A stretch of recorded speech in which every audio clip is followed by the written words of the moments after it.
Bismillahirrahmanirrahim. Assalamu alaikum, ladies and gentlemen. I hope that everyone is fine and pretty well. This is me, Rabia Qayyum, and you guys are watching me on Rabia Qayyum official Facebook page or YouTube channel.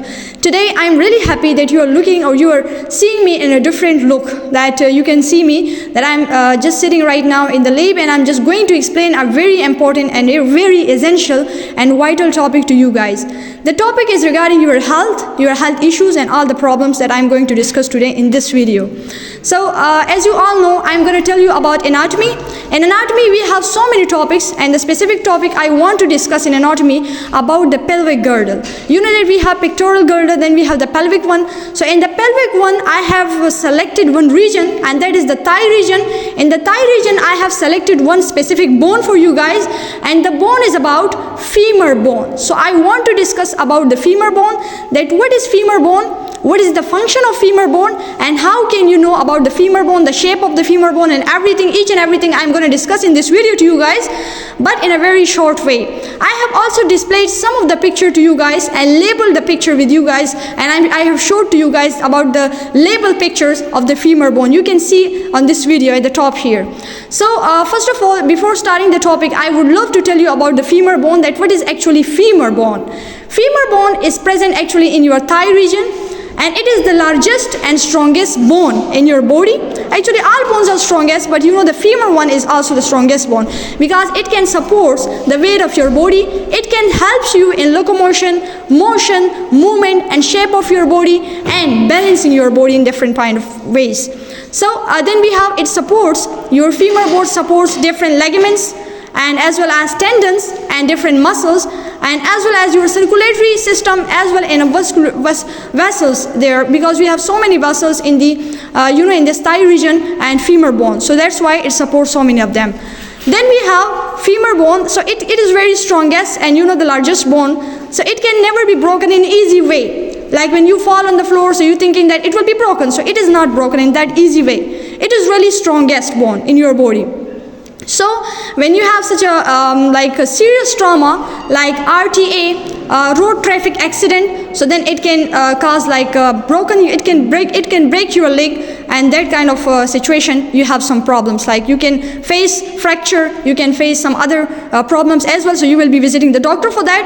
Then we have the femur bone. So in the femur bone, we have one head of the bone, like upper proximal. So upper proximal we have head, then we have the neck, then we have the shaft, the body of that, and then we have the downward distal, we can say that, the lower distal of that. So we have some medial and lateral condyles. I have showed and labeled the diagram here so you can easily remember the names of the rest of them, because if I tell you right now the greater, lesser, and everything, so you will be not memorizing and you will be not keeping them in your mind in easy way. So it is you should learn these names from this diagram which I have showed here, so then it will be easy and simple for you guys to learn this. So right now I'm going to tell you that we have some disorders as well of femur bone, that how can you face the music of fracture, how can you face the music of osteoporosis, and some other problems like problems of patella you have. So but before starting that, I would love to tell you we have 3 disorders specifically, but 2 are the main causes of femur bone, and they are, the first one is we have fracture, the second one is osteoporosis. Some people they might not know about the osteoporosis, that what is osteoporosis and how this disease happens in us, and how can especially in childhood, the kids especially, when they have the lack of calcium and vitamin D in them, which you can get easily from the sunlight, but when you have the lack of these things, so you can easily be affected by the disease, and that is known as osteoporosis. But how can you treat these things? We have the fracture as well in osteoporosis, but before going to the osteoporosis, I would love to tell you about the fracture, that what is specifically fracture. Fracture can be caused by different injuries, etc. When you have RTA, a road traffic accident, or you face some, you fall from a very high place, so then you can get a fracture in your leg, etc. How will you know that you have fracture, and you go to the doctor for visiting the doctor and get the proper treatment? So when you have fracture, there will be, like in your thigh region, the femur is fractured. So how can you know easily?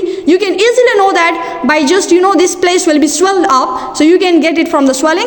And secondly, you will be having a bit kind of pain. You will be unable even to move your leg in a right position or to walk somewhere. So it will be tough for you. So then you can easily predict from this that you have a fracture. So then you can visit the doctor for a proper surgery. Then we have osteoporosis. Osteoporosis is actually the disease of your bone. It makes your bone weak. It weakens your bones of the whole body, but I'm talking about a specific bone, and that in the thigh region, femur. So it makes the femur weak in your body. So then it can, your bones will be just fractured, but you will never know that how it fractured. So then you must visit the doctor. If you have a pain here in the thigh region, femur bone, and you cannot walk by, how will you know that you have a femur fracture due to osteoporosis? So you can walk by walking on the stairs. When you are folding your legs, when you are sitting or standing, you will be having a crackling sound in your legs. So you can easily predict from there that you have a femur fracture, but that is due to osteoporosis. So these are the two reasons. So if you want to make your what we call that femur bone healthy, so you must take vitamins, minerals, and good diet, good food for your health, so you can make your life better and you will be having no issues, no problem. Do exercise daily, because exercise is really important for your bones, for all of your bones, and try to do exercise on the daily basis. And always take a good diet. That good diet is about minerals, vitamins, and all the good food, etc. Just make yourself away from the fast food, etc., outside food, so you can make your bones healthy. So thank you so much. Stay best and stay healthy. Thank you.